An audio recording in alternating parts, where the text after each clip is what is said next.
And welcome to ذرا ہٹ کے. مبشر زیدی, زرار کھوڑو اور وسعت اللہ خان کا سلام قبول کیجیے. ایز دے سے دیر is never a Dal moment, اور پاکستان جیسے ملک میں تو کبھی بھی نہیں, اور اسی لیے ہماری روزی چلتی بھی رہے گی, کیونکہ روز ایک ایسی کنٹروورسی کریٹ ہو جاتی ہے کہ ہمیں لگتا ہے کہ آج کا پروگرام نکل ہی جائے گا. بہت پلان بناتے ہیں زرار کھوڑو کہ یہ ایشو لے کے آئیں گے, اور وسعت اتنی ریسرچوں کرتے ہیں, لیکن اس کے باوجود کرنا وہی ہوتا ہے جو thank you doctor Ishrat man proposes God disposes. Exactly.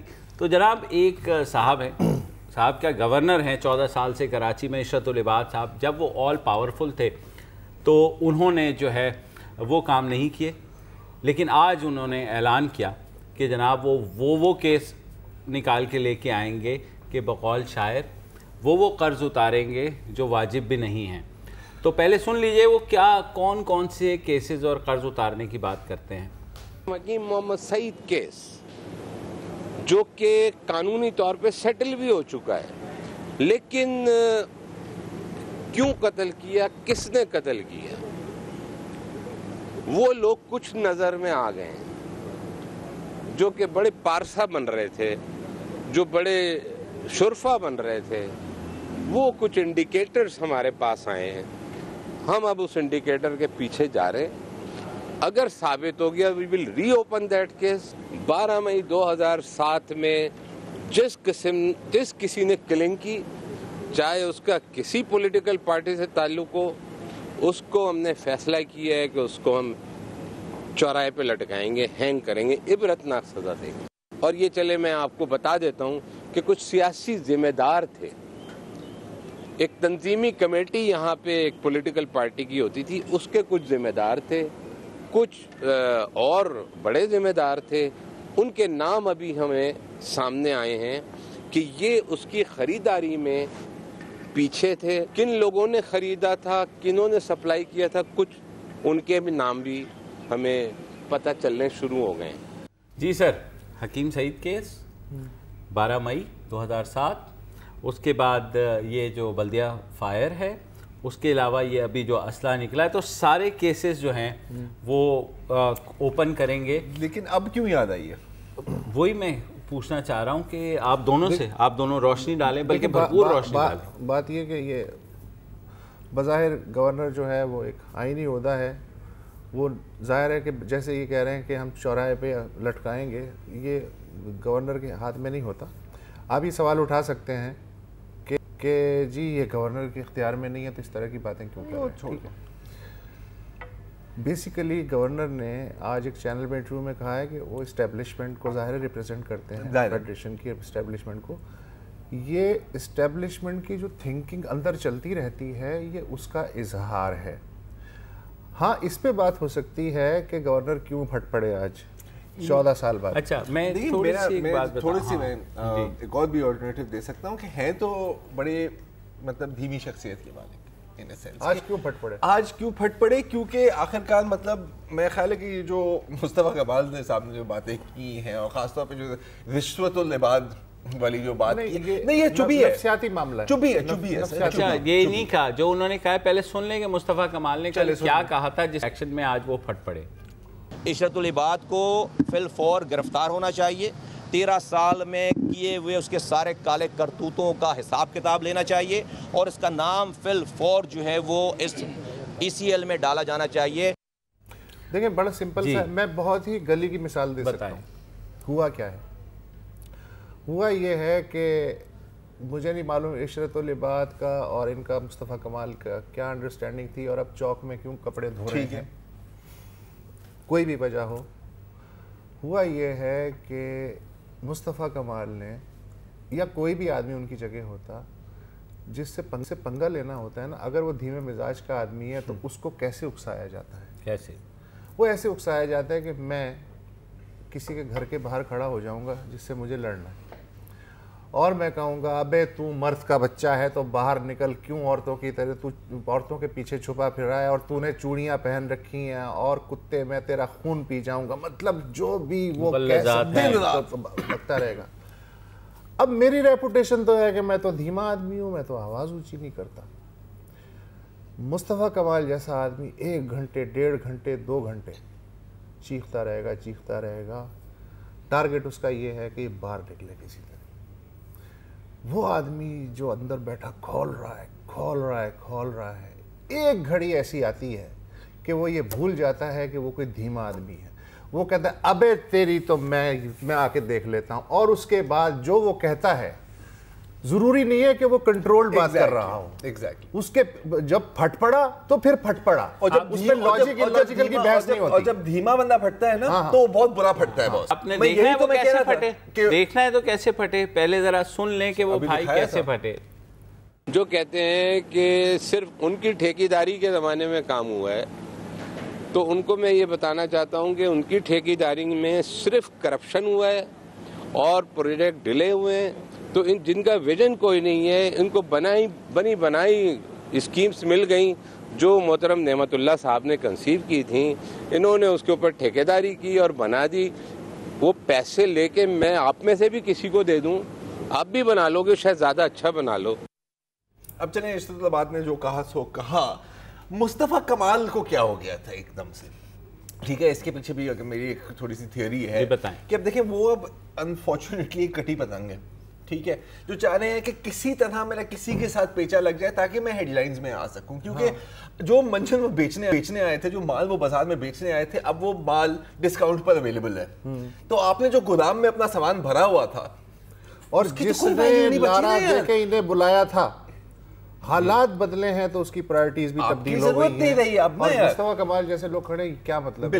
اب دیکھیں بلایا تھا تو اب دام لو نا. 22 اگست سے پہلے بھی ان کا کوئی گراف کوئی زیادہ یوں تو نہیں جا رہا تھا نا, یوں جا رہا تھا, چلو سلولی, لیکن آپ کہہ سکتے ہیں کہ ہو سکتا ہے رات کو 2-4 مچھلیاں دی جا رہی تھیں کہ جال میں دکھا دینا, آ جاتی تھی کہ یہ تم نے شکار کی, آج یہ میں نے تازہ ترین پکڑی ہے. اب اس کے بعد سے اس جال میں کوئی چھوٹا کچھوا پھنس رہا ہے, کوئی چھوٹی مچھلی جس کو مرغیوں کی خوراک کے لیے بھی استعمال نہیں ہوتا, وہ اس طرح کی چیزیں پھنس رہی ہیں. تو وہ یہ سوچ رہا ہے کہ یہ جو ہاتھ ہو گیا, اب تو ایک آدمی جو گورنر ہاؤس میں بیٹھا ہے اور جو 14 سال سے باریک پیاز کترنے میں اور دھنیا بونے میں جو ہے نا, یہ مصطفیٰ کمال کی سوچ ہے. تو اس نے کہا یہ ہے اصل آدمی, اور ہاں اس کو گردن سے پکڑو.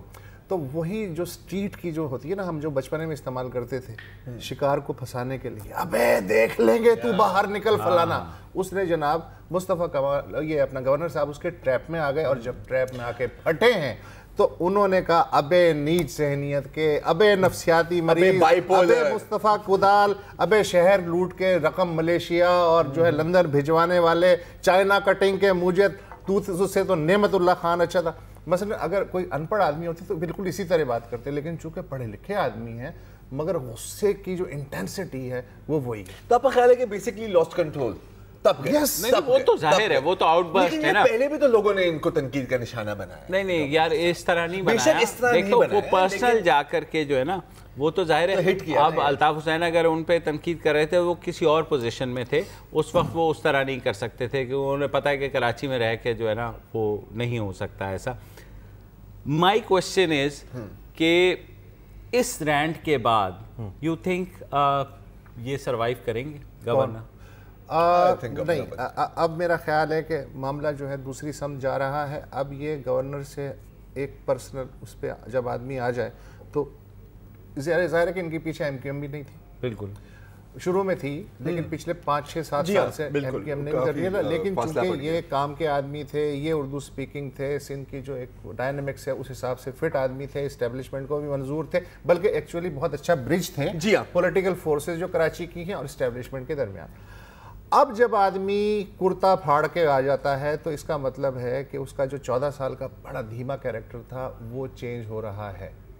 اچھا, آج کا جو سٹیٹمنٹ ہے اس میں انہوں نے ٹارگٹ صرف مصطفیٰ کمال اینڈ کمپنی کو نہیں کیا ہے, ایم کیو ایم لندن کو بھی کیا ہے.